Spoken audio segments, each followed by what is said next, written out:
الحمد لله وحده والصلاة والسلام على من لا نبي بعده فقد قال الله تبارك وتعالى في كلامه المجيد والفرقان الحميد فأعوذ بالله من الشيطان الرجيم بسم الله الرحمن الرحيم وأتموا الحج والعمرة لله صدق الله المولانا العظيم ونحن على ذلك لمن الشاهدين والشاكرين والحمد لله رب العالمين رب اشرح لي صدري ويسر لي امري واحلل عقدة من لساني يفقهوا قولي ربي زدني علما اللهم صل على سيدنا محمد وعلى آل سيدنا محمد وبارك وسلم. معزز سامعین کرام، میرے محترم بزرگوں، بھائیو، دوستو، عزیز نوجوانوں اور تمام سامعین کرام، اللہ تبارک و تعالیٰ کا بے انتہا شکر ہے، اس کا احسان ہے کہ اللہ تبارک و تعالیٰ نے ہمیں اور آپ کو ایمان جیسی قیمتی دولت عطا فرمائی ہے. ہم ایمان والے ہیں، ہم اللہ کو ماننے والے ہیں. اللہ تبارک و تعالیٰ نے ہمیں یہ حکم دیا ہے کہ ہم اللہ کے لیے حج اور عمرہ کریں. وَأَتِمُّ الْحَجَّ وَالْعُمْرَةَ لِلَّهِ، اللہ کے لیے حج اور عمرے کو مکمل کرو. اس آیت میں اللہ تبارک و تعالیٰ نے حج کرنے کے متعلق اور عمرہ کرنے کے متعلق احکام بیان کیے ہیں کہ حج کس کے لیے ہونا چاہیے، عمرہ کس کے لیے ہونا چاہیے. اس سے پہلے بیان میں نے یہ کہا تھا کہ حج کس شخص پر فرض ہے. حج اس شخص پر فرض ہے جو شخص صاحب استطاعت ہو، صاحب مالدار ہو، صاحب استطاعت ہو، مال والا ہو، وہاں تک پہنچنے کی صلاحیت رکھتا ہو، بیت اللہ تک پہنچنے کی صلاحیت رکھتا ہو، اس شخص پر حج کرنا فرض ہے. اس آیت میں اللہ تبارک و تعالیٰ یہ بیان کر رہے ہیں حج کس کے لیے کرنا چاہیے. حج یہ اللہ کے لیے ہے، اور یہ حج اللہ تبارک و تعالیٰ نے ایمان والوں پر فرض کیا ہے. ان ایمان والوں پر جو مالدار بھی ہو، صاحب استطاعت بھی ہو، اس پر اللہ نے اس کو فرض قرار دیا ہے. اسی وجہ سے اللہ تبارک و تعالیٰ نے ارشاد فرمایا وَأَتِمُّ الْحَجَّ وَالْعُمْرَةَ لِلَّهِ، تم اللہ کے لیے حج اور عمرے کو مکمل کرو. یعنی حج اگر کوئی شخص کرتا ہے، یہ عمرہ کرتا ہے، اس کی نیت خالص یہ ہونی چاہیے کہ میں اللہ کے لیے کر رہا ہوں، شہرت کے لیے نہیں، بڑائی کے لیے نہیں، بہوائی کے لیے نہیں، عزت کے لیے نہیں، سیر و تفریح کے لیے نہیں. اگر آپ حج کر رہے ہیں تو حج اللہ کے لیے کریں.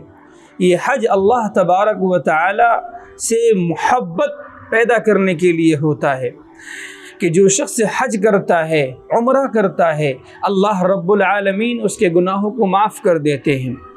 اللہ کے نبی علیہ الصلاۃ والسلام نے ارشاد فرمایا کہ جو شخص اللہ کے لیے حج کرے، من حج للہ، جس شخص نے اللہ کے لیے حج کیا اور اس حج میں دو کام نہ کرے.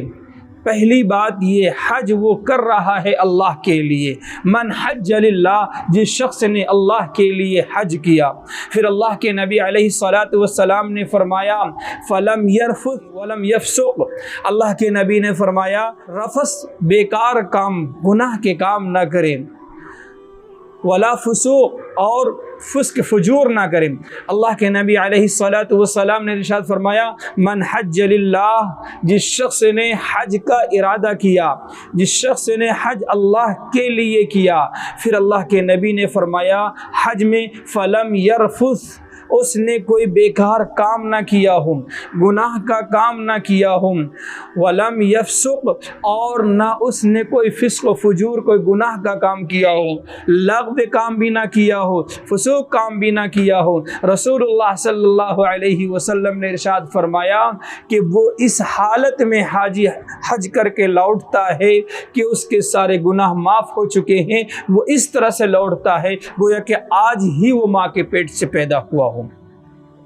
راجعک یوم ولدت امہ، اللہ کے نبی علیہ الصلوۃ والسلام نے فرمایا حاجی جب حج کر کے لوٹتا ہے اس ارکان کے ساتھ ادا کرتا ہے کہ حج وہ اللہ کے لیے کرتا ہو، حج کے اندر بیکار کام نہ کرتا ہو، گناہ کے کام نہ کرتا ہو، حج کے اندر اپنے آپ کو بچا کر رکھتا ہو۔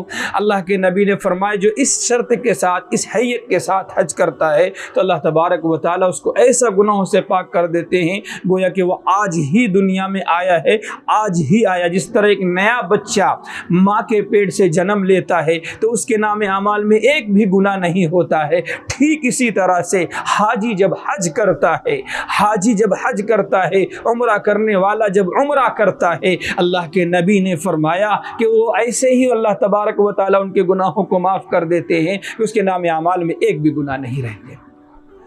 تو ہمیں حج ایسے ہی طرح سے ادا کرنی چاہیے۔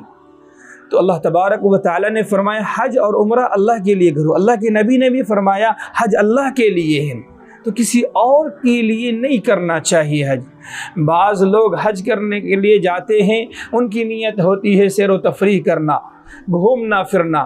میرے بھائیو، اگر ہم گھومنے پھرنے کی نیت کریں گے تو گھومنے پھرنے ہی تک ہم محدود رہیں گے، ثواب نہیں ملے گا۔ ثواب کے لیے نیت یہ کرنی ہے کہ ہم اللہ کے لیے حج کریں۔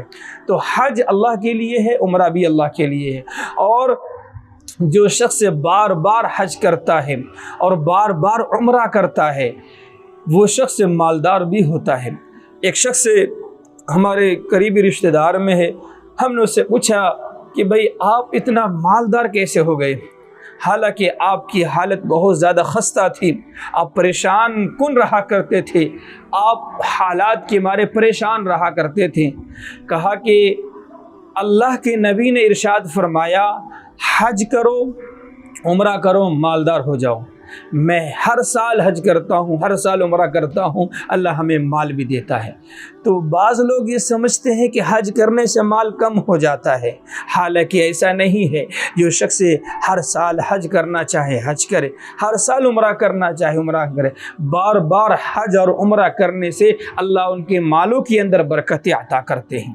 اس لیے ہم حج اللہ کے لیے کریں، عمرہ اللہ کے لیے کریں، اور حج بار بار کرے، لگاتار کرے، جب تک اللہ صلاحیت دے، ہمیشہ کرتے رہے۔ یہ نیت کرے انشاءاللہ آج سے ہم انشاءاللہ اب سے، اگر اللہ نے ہمیں مال دیا ہے تو پہلی نیت یہ کرے کہ میں اپنے حج فرائض ادا کروں گا۔ دوسری نیت یہ کرے کہ انشاءاللہ جب تک ہمارے پاس مال رہے گا ہم ہر سال حج اور عمرہ کریں گے۔ اللہ تبارک و تعالی ہمارے اس ارادے کرنے کو قبول فرمائے۔ وآخر دعوانا ان الحمد للہ رب العالمین۔